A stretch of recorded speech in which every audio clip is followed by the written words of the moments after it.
बरेली। इत्तेहादी मिल्लत council के राष्ट्रीय अध्यक्ष मौलाना तौसीफ रजा खान ने किसान आंदोलन का समर्थन करते हुए कहा,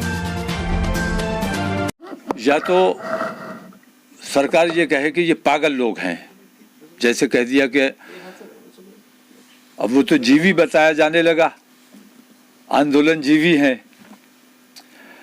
आंदोलन कोई अपनी खुशी से नहीं करता है। गांधी जी भी आंदोलन जीवी थे और गांधी जी की तर्ज पे आंदोलन किया जा रहा है।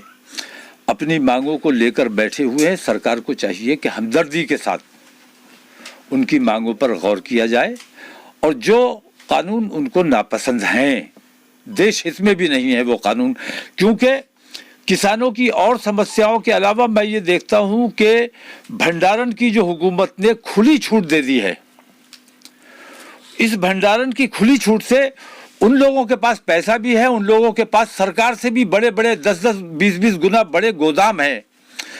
भंडारण पर अगर पाबंदी इस तरह खुली छूट दे दी जाएगी तो मैं ये समझता हूँ कि कोरोना से मुल्क के वो हालात ख़राब नहीं हुए थे जो आने वाले वक्त में इस भंडारण की वजह से होने वाले हैं। हमारे यहाँ इस्लाम में भी ज़ख़ीरा अंदोज़ी को मना फरमाया गया है। ज़ख़ीरा अंदोज़ी ना मुल्क के लिए बेहतर है ना आवाम के लिए बेहतर है। इसलिए ज़ख़ीरा अंदोज़ी का जो कानून इन्होंने किया है इसको फ़ौरन रद्द किया जाना चाहिए और MSP तय की जानी चाहिए। तकरीबन 90 दिन से किसान सड़कों पर बैठे हुए हैं और उनके साथ हमदर्दी से गौर नहीं किया जा रहा है। ये मैं समझता हूँ कि इंसानियत को शर्मसार करने की बात है और इंसानियत को अब शर्मसार नहीं होने दिया जाएगा। मैं अपील करता हूँ तमाम हिंदुस्तान के हिंदू और मुसलमान भाइयों से कि उन किसानों के बारे में हमदर्दी से सोचे। वो अपनी लड़ाई नहीं लड़ रहे हैं। ये मामला सिर्फ किसानों का नहीं है, ये हिंदुस्तानी अवाम का मामला है, हिंदू मुसलमानों का मामला है। इसलिए तमाम लोगों को उन किसानों के आंदोलन में शरीक होना चाहिए।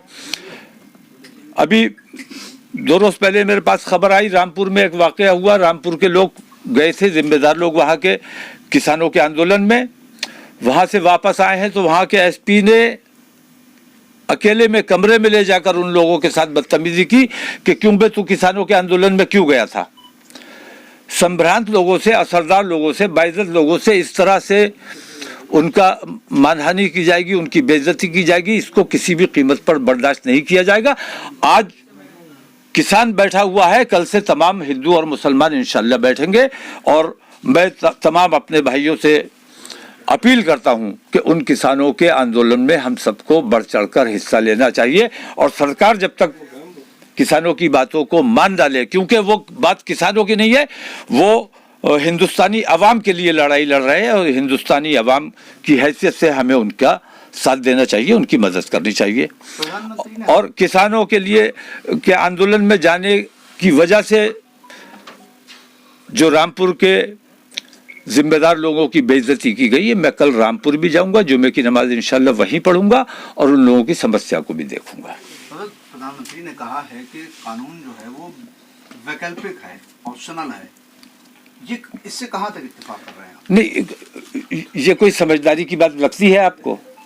वैकल्पिक कहाँ होता है कानून? भाई कानून कानून है, कानून को मानना पड़ेगा। वैकल्पिक का मतलब है कि मैं मानूं या ना मानूं, और कानून को अगर मैं ना मानूंगा तो मैं मुजरिम कहलाऊंगा।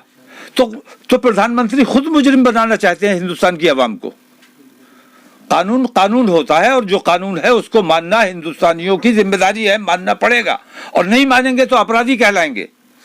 तो प्रधानमंत्री तो बराह रास्त हिंदुस्तानी आवाम को अपराधी बनाने का रास्ता बता रहे हैं।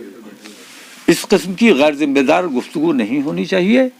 किसानों की समस्याओं को, हिंदुस्तानियों की समस्याओं को गंभीरता के साथ, संजीदगी के साथ और हमदर्दी के साथ गौर करना चाहिए। और जो माहौल हिंदुस्तान में है, ये इस माहौल को ठीक करने की कोशिश हुकूमत की है, प्रधानमंत्री की है। और अगर इन्होंने इस पर तवज्जो नहीं दी तो मैं सिर्फ मुसलमानों की बात नहीं करता, मुसलमानों के लिए मैं कह रहा हूँ कि मुसलमान भरपूर तरीके से, चाहे तुम उसको पाकिस्तानी बता देना, आतंकवादी बता देना, खालिस्तानी बता देना, लेकिन अब भरपूर तरीके से किसानों का समर्थन किया जाएगा। उनके साथ जो अन्याय हो रहा है अब उसे बर्दाश्त नहीं किया जाएगा। एनजी न्यूज़ से जुड़े रहने के लिए चैनल को सब्सक्राइब करें और बेल आइकन को दबाना ना भूलें।